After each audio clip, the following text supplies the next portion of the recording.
안녕하십니까? 산부인과 전문의 의학박사 박혜성입니다. 질 레이저 3년간의 경험. 제가 산부인과 의사로서 갱년기를 겪기 전까지 솔직히 갱년기나 폐경은 저의 문제가 아니었습니다. 즉, 제가 진찰하는 환자들의 문제였습니다.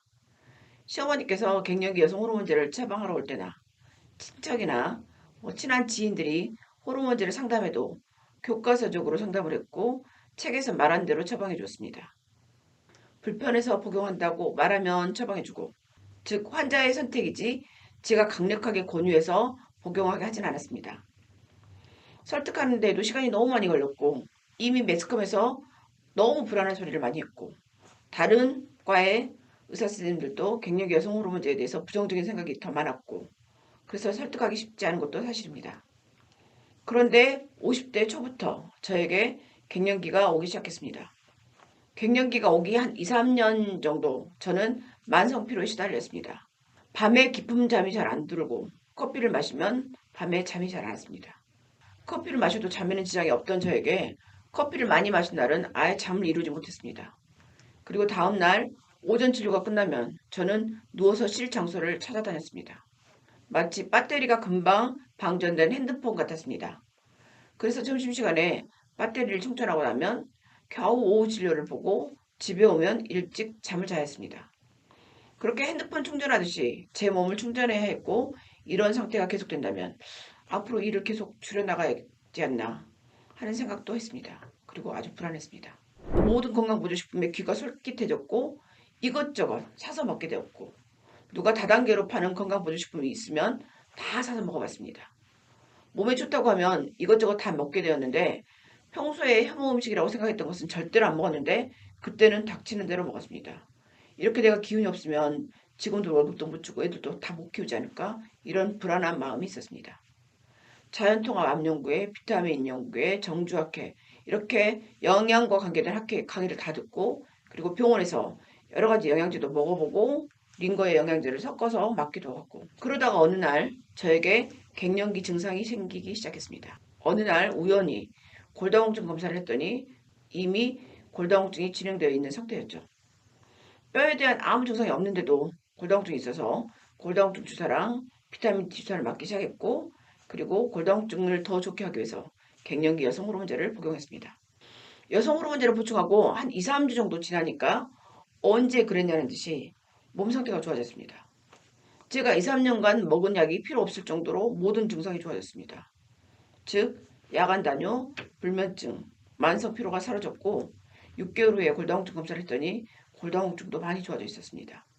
제가 의사지만 필요할 때는 반드시 의학의 도움을 받아야겠구나 라는 생각도 들었습니다. 그 후로 저는 저에게 상담받는 많은 여성들에게 갱년기 여성 호르몬제와 골다공증 주사를 권합니다.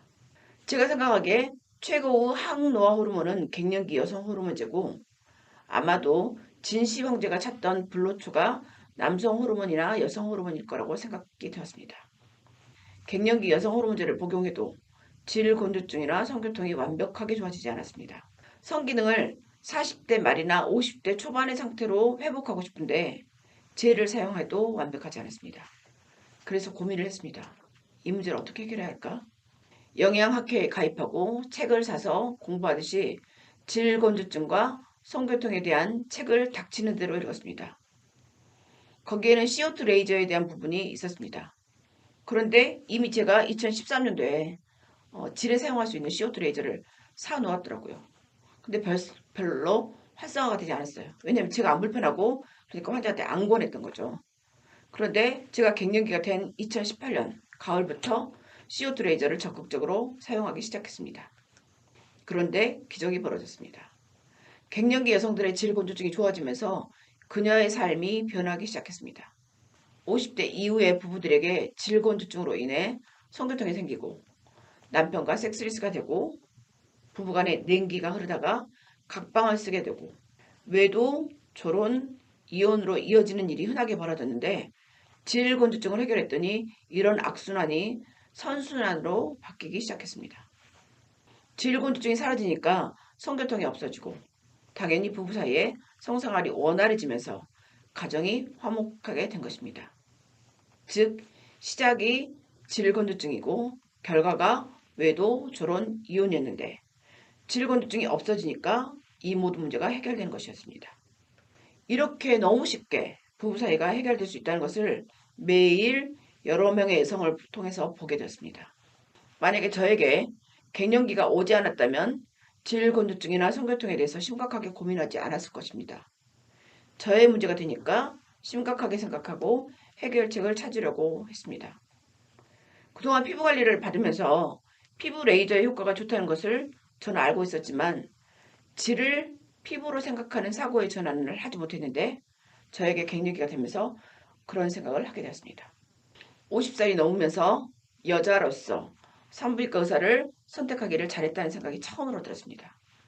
제가 환자들에게 시술하는 모든 수술이나 시술을 직접 제 몸에 하면서 장단점도 알게 되고 효과도 알게 되는 것이 누군가의 인생에 도움을 줄 수 있다는 사실을 50살이 넘어서야 깨달았으니까 말입니다. 처음에는 CO2 레이저만 사용하다가 미국이나 브라질, 일본, 호주, 필리핀 등 전 세계에서 질 레이저 시술을 받으러 오는 한국 여성들이 많아졌습니다. 그녀들에게는 CO2 레이저보다는 작용 기간이 긴 레이저가 필요했습니다. 적어도 1년 이상 유지되는 레이저가 필요했습니다. 그래서 RF 레이저를 사게 되었습니다.